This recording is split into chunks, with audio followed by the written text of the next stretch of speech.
I'm Sharon. I'm 28, and I once believed the worst thing about family dinners was my mom's dry, flavorless pot roast. It turns out I was completely mistaken. The true nightmare was sitting there, enduring her public dissection of my life in front of everyone I cared about, while I simply smiled and nodded like a good daughter. A life of criticism. After college, I moved back home and began working as an elementary school teacher, thinking I was finally becoming the person I aspired to be. But every family get-together, church function, and even a simple trip to the supermarket became a chance for my mother to highlight my shortcomings to anyone within earshot. Before I get into the details of my story, I'd love to hear where you're from. Leave a comment below with your city or country. And if you've ever dealt with family drama, please like this video and subscribe for more real-life stories. Trust me, this one gets pretty intense, and you won't want to miss what happened when I finally spoke up. Growing up, I naively thought every child went through what I did, the sharp critiques in public, my mother discussing my failures with neighbors while I stood right there, and the constant feeling that I was never quite good enough to meet her expectations. It all started so early. I remember being 7 years old at a parent-teacher conference, watching my mom shake her head at Mrs. Williams as she talked about my messy handwriting. "She's just so careless," Mom said, as if I couldn't hear every word. "I don't know where she gets it from." Church was another stage for her public displays.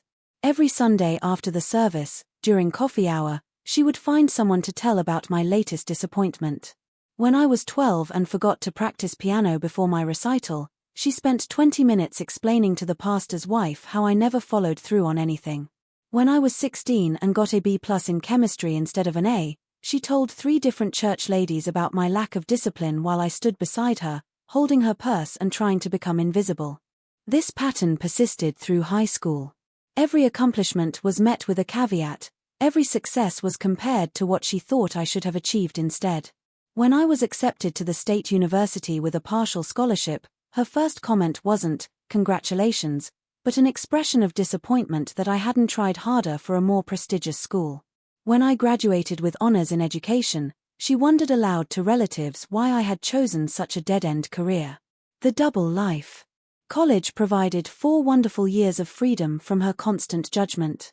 Living in the dorms, then sharing an apartment with roommates, I finally discovered what it felt like to live without being constantly scrutinized.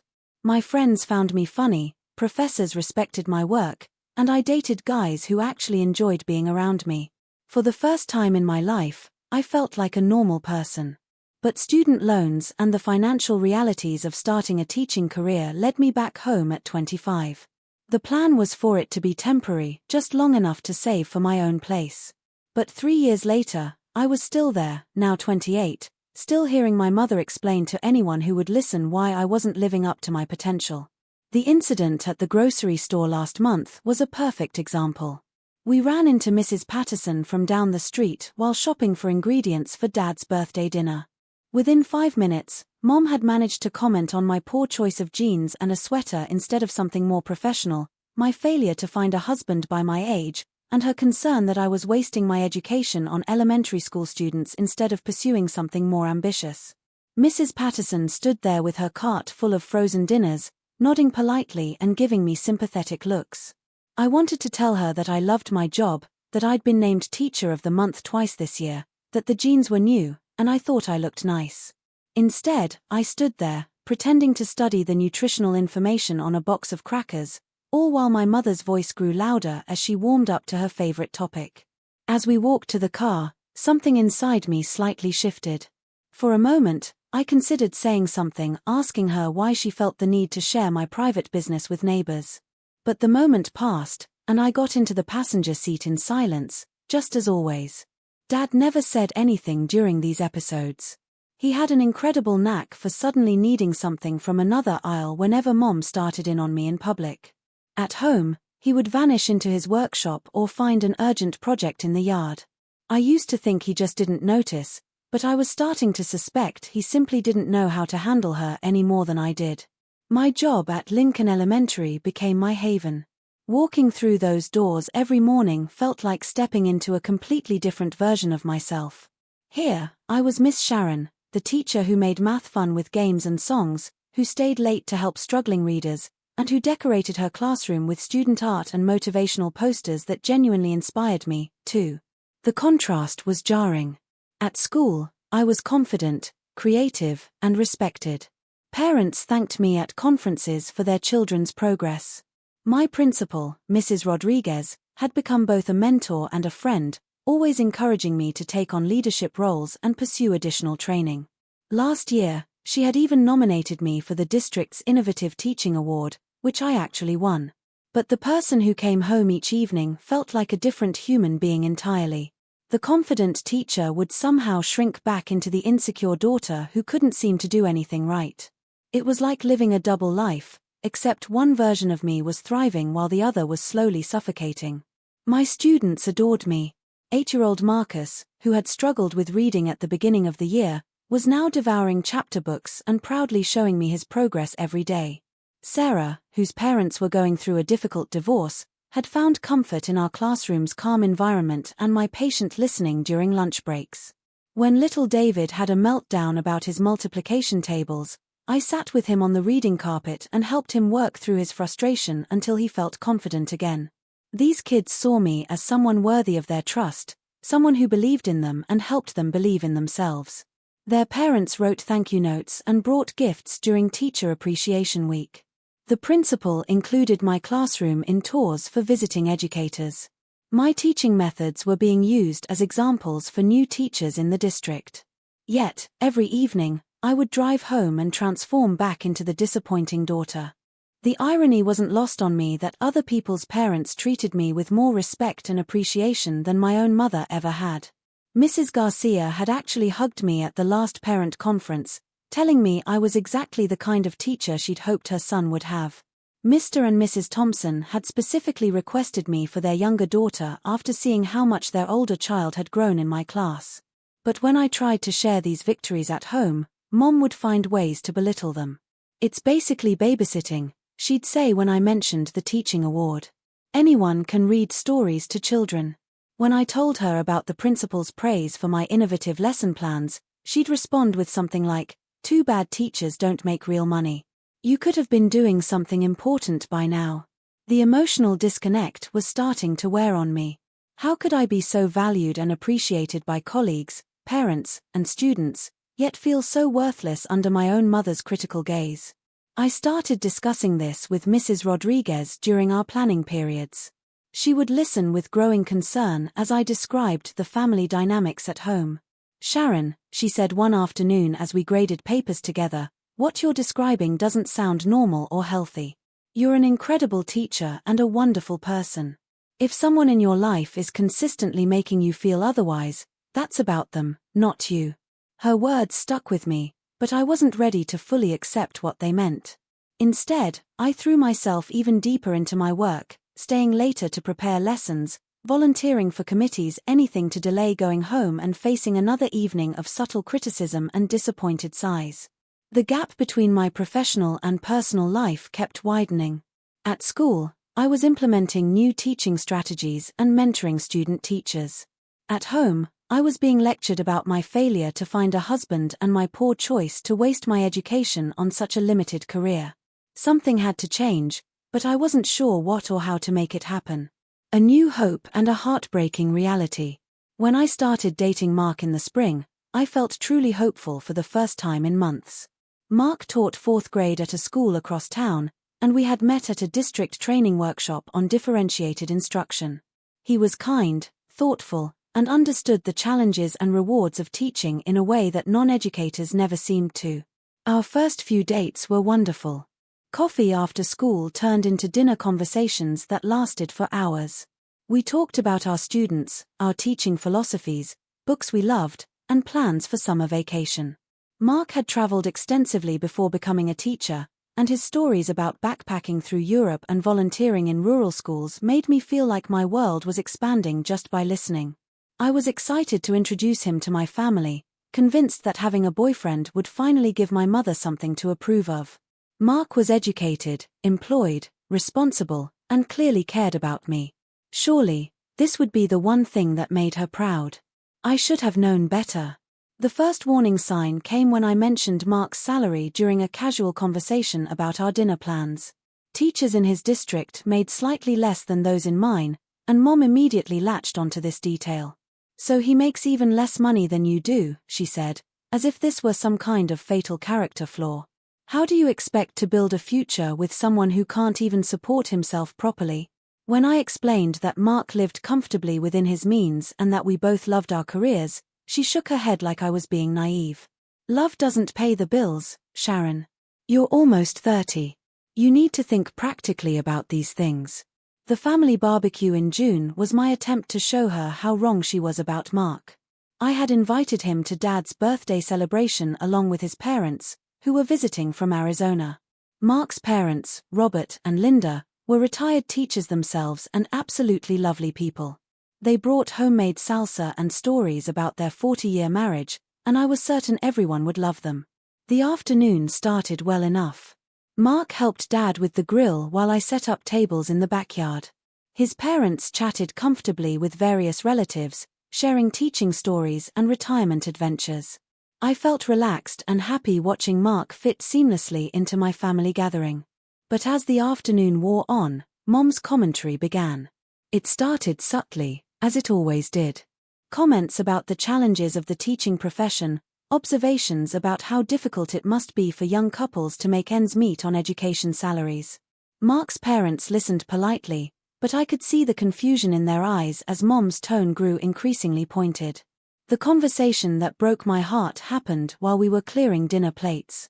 Mom was talking to Linda about Mark and me, apparently unaware that we were both within earshot. "I worry about Sharon's choices," she said, her voice carrying across the yard. "She's always been drawn to these idealistic pursuits instead of thinking about practical matters. Teaching is fine as a hobby, but two teachers trying to build a life together, well, that's just setting themselves up for struggle." Linda's response was gracious, but strained. "We've always found teaching to be quite fulfilling," she said carefully. "Mark and Sharon both seem passionate about their work." "Passion doesn't pay for houses or children," Mom continued, loading the dishwasher with unnecessary force. "I keep hoping Sharon will wake up and realize she needs to aim higher. She's smart enough, but she keeps making these limiting choices." I watched Mark's expression change as he heard this. The easy comfort he'd shown all afternoon was replaced by something I couldn't quite read. His parents exchanged a look that spoke volumes about their discomfort with the situation. Later that evening, after his parents had returned to their hotel, Mark asked me quietly if I was okay. "Your mom seems to have some strong opinions about our relationship," he said, and I could hear the concern in his voice. I found myself defending her, making excuses about her wanting the best for me, explaining that she was just protective. But even as I said the words, they felt hollow. Mark listened patiently, then asked a question that stayed with me for weeks. "Sharon, do you think she's right about us?" I assured him she wasn't, but the seed of doubt had been planted. Over the following weeks, I noticed changes in our relationship. Mark seemed more cautious around me, less spontaneous with his affection. When I invited him to another family event, he politely declined, citing other commitments. Mom's reaction to these changes was predictable. She began pointing out Mark's distance as evidence that he wasn't serious about our relationship. "If he really cared about you," she'd say, "he'd make more effort to be part of this family." The irony of this statement was lost on her completely. My friend Lisa witnessed one of these conversations during a visit and was visibly shocked. After Mom left the room, Lisa turned to me with wide eyes. "Sharon, this isn't normal," she said quietly. "The way she talks about you, about your choices, about Mark, it's like she's actively trying to undermine your happiness." I'd never heard anyone put it so bluntly before, and the words hit me like a physical blow. But they also felt true in a way that scared me. The breaking point. Thanksgiving dinner became the breaking point I didn't see coming. Uncle Tom and Aunt Patricia were visiting with their family, including my cousin Jessica, who had recently gotten engaged to a pediatric surgeon. The comparison was inevitable, and I dreaded it all week. The day started early with Mom's familiar rhythm of criticism disguised as helpful suggestions.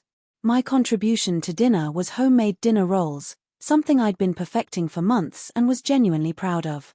"They're a little dense," she announced to the kitchen as she examined them. "Next time, Try less whole wheat flour. People expect traditional roles for holidays. My appearance received similar treatment. I'd bought a new dress specifically for the occasion, a deep green that I thought looked sophisticated and festive. That color washes you out, she said as we were setting the table. And the style is too young for someone your age. You need to dress more maturely if you want people to take you seriously. By the time our relatives arrived, my confidence was already shaken. Jessica looked radiant and happy, showing off her engagement ring and sharing stories about wedding planning. I was genuinely happy for her, but I could feel Mom's eyes on me during every conversation, measuring my life against my cousin's obvious success. Dinner conversation flowed naturally until Mom began steering it toward comparisons. Jessica's fiancé is doing his residency at Children's Hospital, she announced proudly, as if she had something to do with his achievements. Such an important career. He'll be able to provide so well for their future.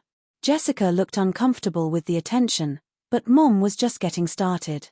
It's wonderful to see young people making smart choices about their futures, she continued, her eyes finding mine across the table.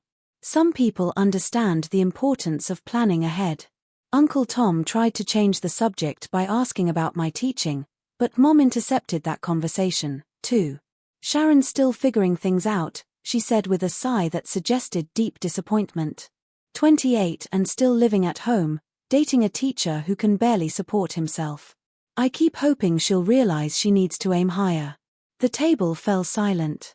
Aunt Patricia stared at her plate, clearly uncomfortable. Dad continued eating as if nothing had happened. Jessica shot me a sympathetic look that somehow made everything worse. Mom, I said quietly, hoping to stop this before it escalated further.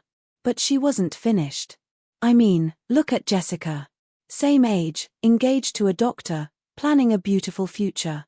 Sharon could have had similar opportunities if she'd made better choices, but instead she's playing with children all day and dating someone with no ambition. Uncle Tom cleared his throat. Teaching is a noble profession, he said diplomatically. Of course it is, Mom replied, waving her hand dismissively. But let's be realistic about the limitations. 2 teachers together, that's a recipe for financial struggle. I raised Sharon to think bigger than that. I excused myself to the bathroom, where I sat on the edge of the tub and cried silently. The humiliation was overwhelming, but worse was the growing realization that this wasn't normal family dynamics. Normal mothers didn't systematically tear down their children in front of relatives. Normal families didn't sit in uncomfortable silence while one person was being verbally dismantled. When I returned to the table, the conversation had moved to safer topics, but the damage was done. Jessica pulled me aside later as people were leaving. I'm so sorry about dinner, she whispered. That wasn't fair to you at all. For what it's worth, I think you're amazing, and teaching is incredibly important work. Her kindness meant everything, but it also confirmed what I was beginning to understand. Even our extended family could see that something was wrong with how my mother treated me. The week after Thanksgiving, Mark asked if we could talk. We met at a coffee shop near his school, and I knew from his expression that the conversation wasn't going to go well. He was gentle but direct. Sharon, I care about you deeply, but I can't continue in a relationship where I'm constantly being criticized and undermined by your family. I tried to protest, to assure him that my mother's opinions didn't matter, but he stopped me. It's not just about me, he said. It's about watching someone I care about being treated so poorly and not knowing how to help. You deserve so much better than what you're accepting. After he left, I sat in my car in the parking lot for an hour, finally facing the truth I'd been avoiding. This wasn't about Mark not being strong enough to handle my family. This was about me not being strong enough to protect the people I cared about from my mother's toxicity. That evening, Mom's reaction to the breakup was predictably vindicated. I told you he wasn't right for you, she said with satisfaction. If he really cared, he would have made more effort. You're better off without someone so uncommitted. The rage that had been building inside me for months suddenly felt like it might explode. But I still wasn't ready to unleash it. Instead, I started researching apartments online and calculating how much money I'd need to move out. Something had to change. And if I couldn't change her, I'd have to change my situation. A public confrontation and new beginnings. Sunday morning at First Presbyterian Church had always been my mother's favorite stage for public performance. She dressed carefully for these occasions, choosing outfits that projected the right image of respectability and success. I had grown up understanding that church wasn't just about worship for her, it was about being seen by the right people and maintaining our family's reputation in the community. That particular Sunday in December, I had put extra effort into my appearance, wearing a new navy blue dress I'd bought with my own money. It was professional but stylish, and I had felt confident when I looked in the mirror that morning. The feeling lasted exactly until we reached the church parking lot. "That dress makes you look heavier than you are," Mom said as we walked toward the main entrance. "And the color is too dark for your complexion. You need to learn to choose more flattering styles." Her voice carried across the parking lot, and I noticed Mrs. Henderson, the pastor's wife, turning to look at us. Mrs. Henderson had always been kind to me, often commenting on my work with the children's Sunday school program. Her expression this morning showed clear discomfort at overhearing my mother's critique. Inside the sanctuary, Mom continued her commentary in hushed tones during the prelude music. "Sit up straighter," she whispered. "And smile. You look so serious all the time. No wonder you can't keep a boyfriend." The service itself provided a brief respite, but I dreaded the fellowship hour that followed. Coffee and cookies in Hartwell Hall meant 30 minutes of social interaction where my mother would have multiple opportunities to discuss my shortcomings with anyone willing to listen. I wasn't wrong to worry. Within 10 minutes of entering the fellowship hall, she'd cornered Mrs. Henderson and 2 other prominent church ladies near the coffee station. I stood nearby holding a cup of weak church coffee and a store-bought cookie, listening to her launch into her familiar routine.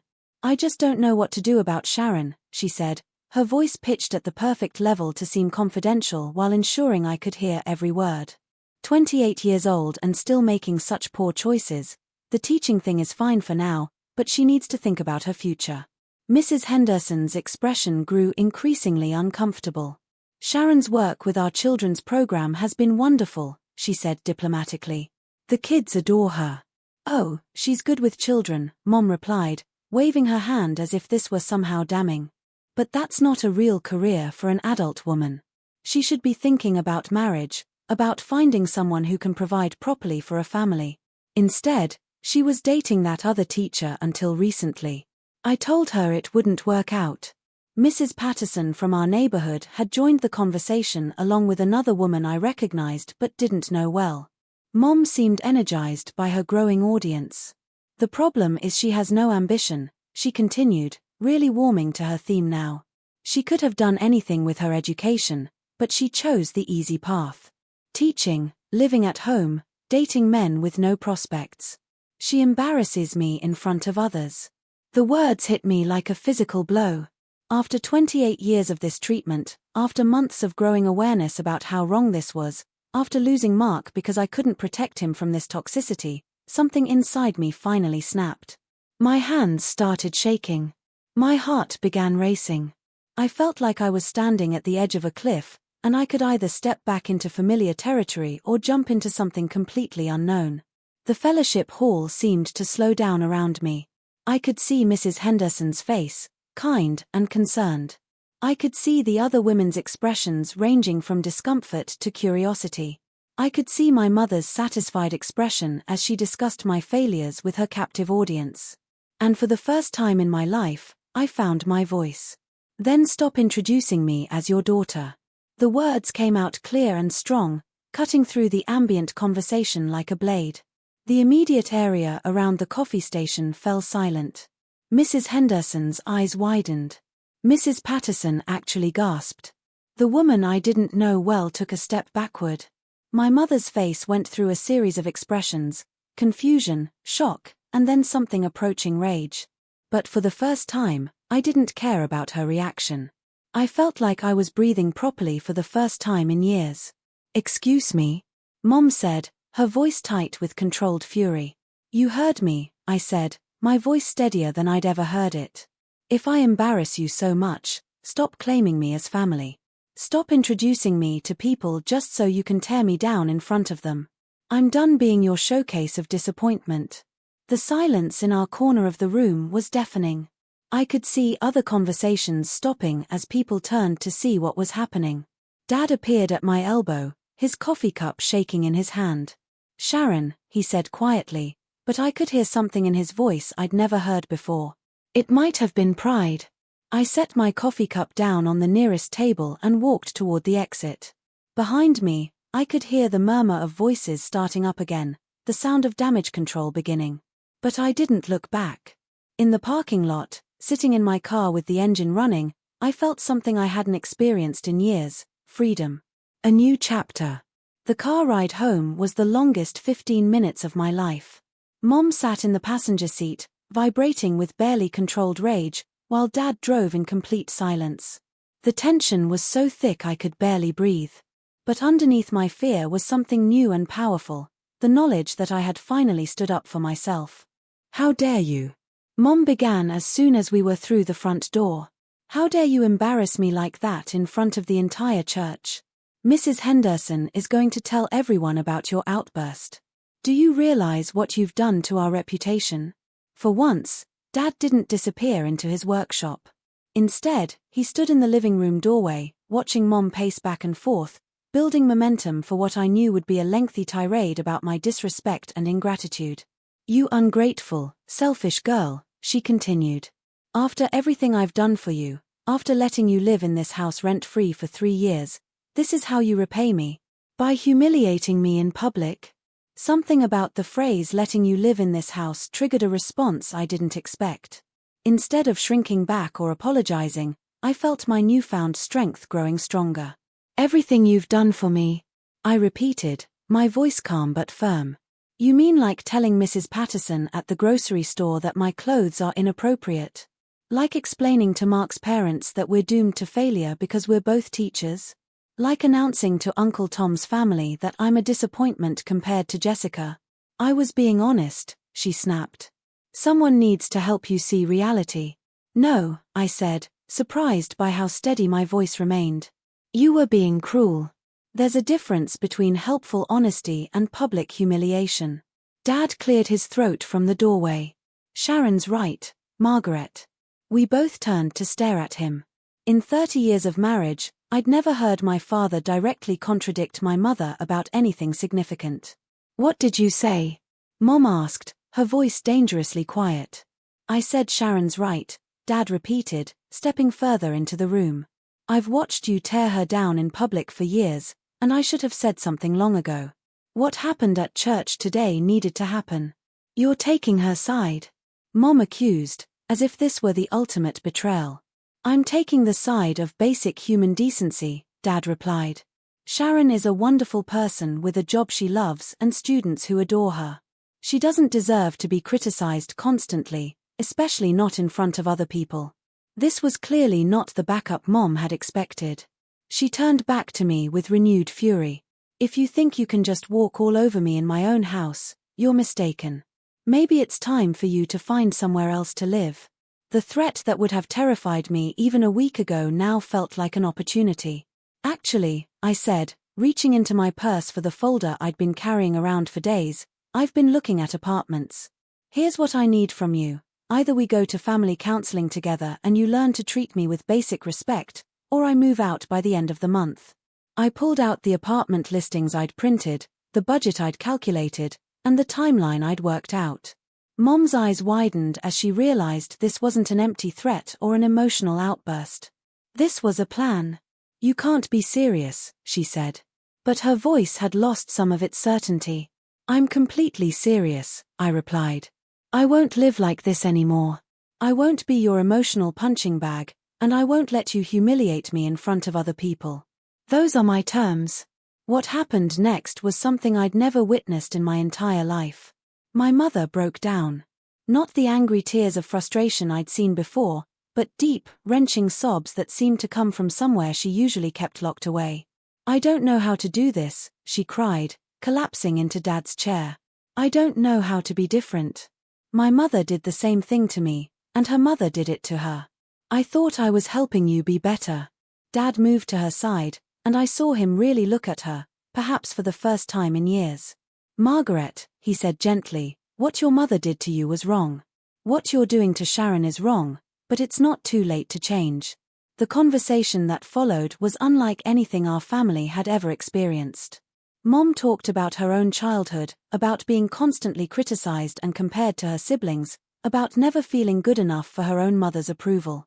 She talked about her fear that I would leave her the way her brother and sister had left their mother, cutting off contact rather than enduring the constant judgment. I thought if I kept pointing out problems, you'd fix them and be happier, she said through tears. But you weren't protecting me, I said, sitting down across from her. You were destroying my confidence and my relationships. You pushed Mark away. You made me ashamed of my career. You made me feel like I was never good enough for anything. Dad shared his own perspective then, talking about years of watching our family dynamic and not knowing how to intervene. I knew it was wrong, he admitted. But I didn't know how to help either of you. I thought if I stayed out of it, things would work themselves out. Well, they didn't, I said. They got worse. And now we have to decide if we want to fix this or if I need to build my life somewhere else. The ultimatum hung in the air like a challenge. Mom looked at the apartment listings spread across the coffee table, then at Dad, then at me. What would counseling involve? She asked quietly. Learning new ways to communicate, I said. Learning about boundaries and respect. Learning how to have a relationship that doesn't involve constant criticism. She was quiet for a long time. Finally, she nodded. I'll try, she said. I don't want to lose you. I just don't know how to be different. Then we'll learn together, I said. The phone started ringing almost immediately after we'd finished talking. Word of the church incident was spreading, and people wanted details. Mrs. Henderson called first, and I was surprised when she asked to speak to me directly. Sharon, she said, I wanted you to know that several of us were proud of you today. What you did took courage, and it was long overdue. Other calls followed. Some were supportive, while others were critical of my disrespect toward my mother.